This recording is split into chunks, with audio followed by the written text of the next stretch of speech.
हाय बच्चों, मैं सुनील मैडम आज आपके सामने संधि लेकर उपस्थित हूँ। आइए हम लोग पढ़ते हैं संधि क्या है। संधि में बहुत सारी हाय बच्चों, मैं सुनील मैडम आज आपके सामने संधि लेकर उपस्थित हूँ। आइए हम लोग पढ़ते हैं संधि क्या है। संधि में बहुत सारी समस्याएं आती हैं। बच्चे कमेंट किए कि मैम मुझे संधि बताइए, तो आज संधि लेकर आपके सामने उपस्थित हूँ। चलिए हम लोग समझते हैं। आइए, तो आज का चैप्टर क्या है? संधि। क्योंकि संधि हर परीक्षाओं के लिए, चाहे तैयारी परीक्षाएं हो, चाहे 10th और 12th को ध्यान में रख के संधि को हमने चुना है। आइए देखते हैं संधि है क्या।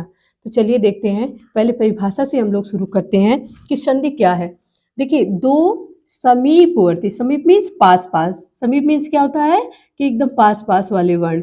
तो दो समीपवर्ती वर्णों के मेल से जो विकार, विकार मीन्स परिवर्तन होता है कि दो शब्द जब मिलते, दो क्या लिखा है समीपवर्ती वर्ण, शब्द नहीं बच्चों, वर्ण, सिर्फ वर्ण की बात कर रहे हैं।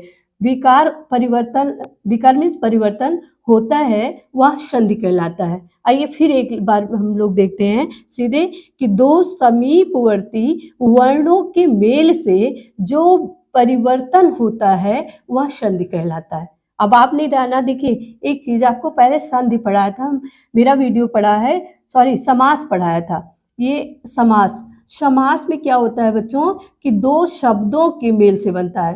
क्या बनता है? दो शब्दों के मेल से बनता है।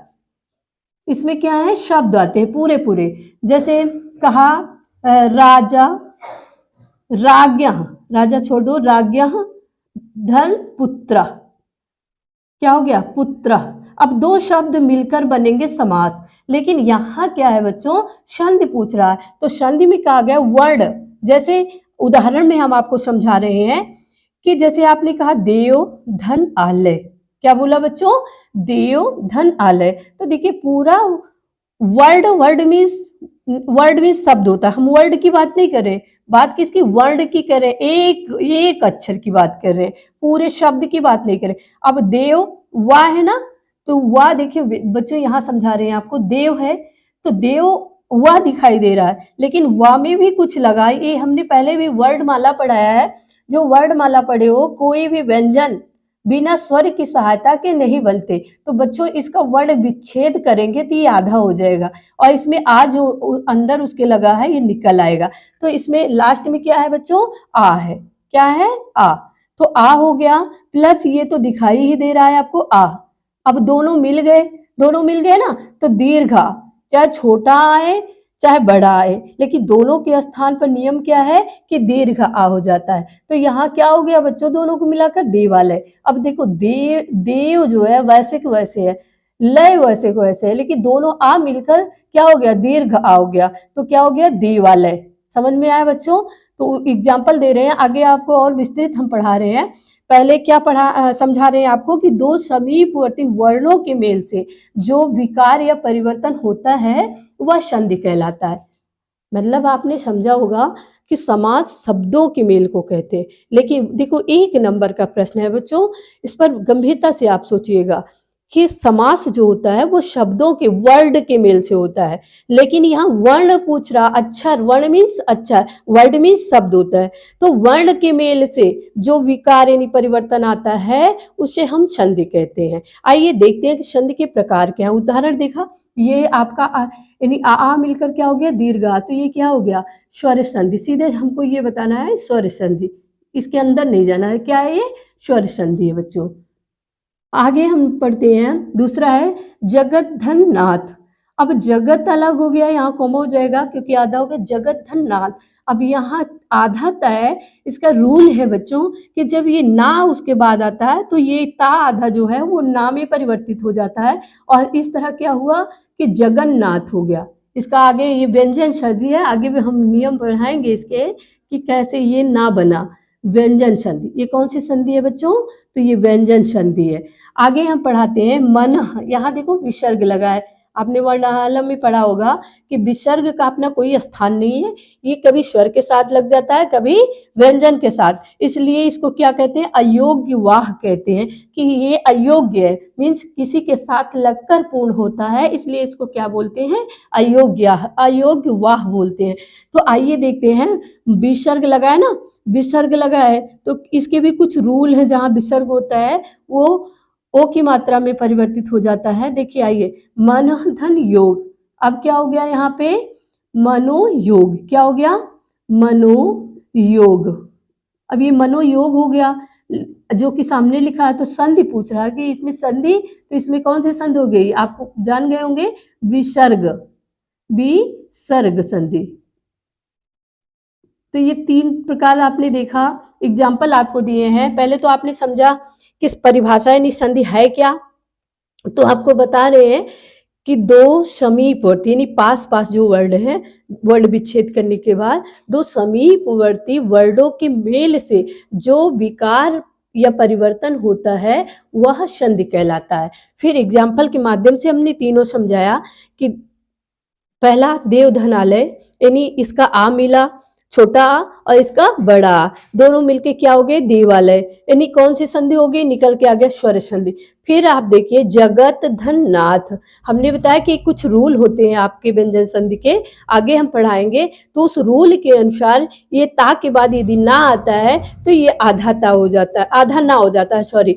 तो जगत धन नाथ क्या हो गया, जगन्नाथ। ये कौन सी संधि है, व्यंजन संधि, क्योंकि व्यंजन व्यंजन मिला ना, ता भी व्यंजन है और ना भी व्यंजन है, यहाँ दोनों स्वर स्वर मिले तो स्वर संधि होगी। अब यहाँ क्या, विसर्ग के बाद यदि व्यंजन आता है तो क्या होता है, विसर्ग के बाद यदि स्वर या व्यंजन कोई भी आता है तो उसके मेल से क्या होता है, मात्र विसर्ग संधि होती है। तो आइए हम लोग संधि के भेद जानते हैं। संधि की परिभाषा आपने जाना, कभी कभी होता है ना परीक्षाओं में सीधी परिभाषा पूछते हैं, तो मात्र परिभाषा नहीं देनी होती है, परिभाषा दे के हमको एग्जाम्पल समझाना होता है। तो आपको इसी तरह दिखाया कि ये परिभाषा आपने दिया कि 2 वर्णों के नहीं बल्कि 2 वर्णों के मेल को हम क्या कहते हैं, संधि।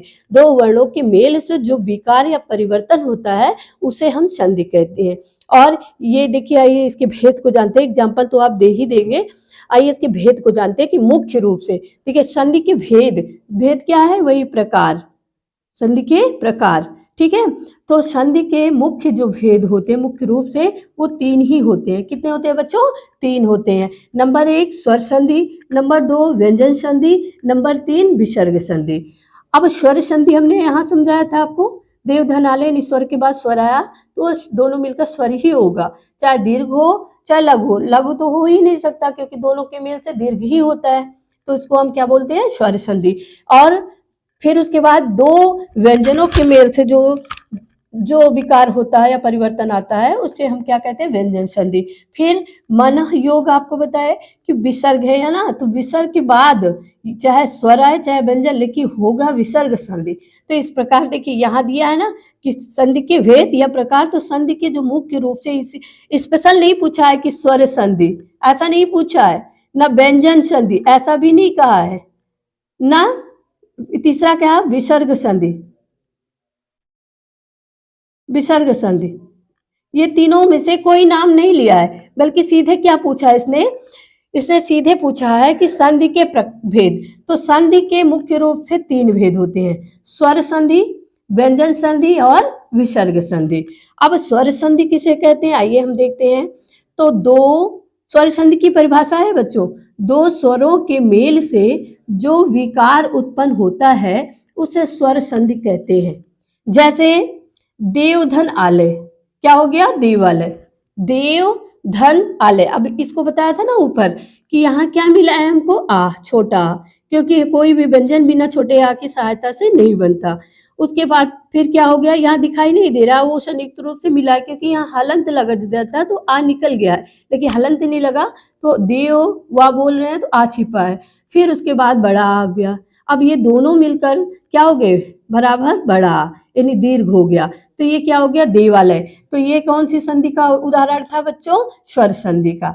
यानी जहां पर ध्यान दीजिए, दो स्वरों के मेल से जो जहां पर स्वर स्वर मिलकर, जैसे आ बताया तो बड़ी मिलकर हो गया, छोटी मिलकर हो गया दीर्घ, तो उसे हम क्या बोलते हैं, स्वर संधि कहते हैं। सीधे सीधे ऐसे कहेंगे कि स्वरों, जहां पे दो स्वरों के मेल से जो विकार उत्पन्न होता है उसे हम स्वर संधि कहते हैं।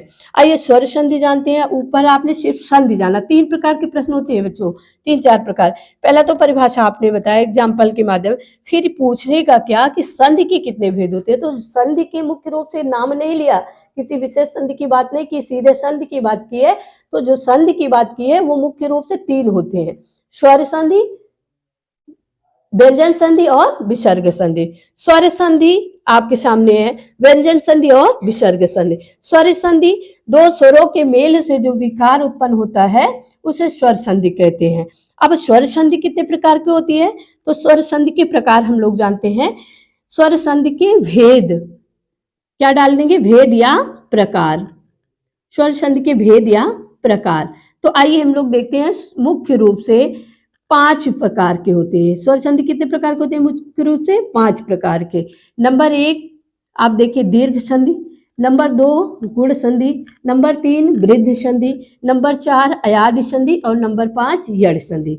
यानी स्वर संधि मुख्य रूप से कितने होते हैं बच्चों, तो मुख्य रूप से 5 प्रकार के होते हैं, दीर्घ संधि, गुण संधि, वृद्ध संधि, अयादि संधि और यड़ संधि। तो ये 5 प्रकार रहे।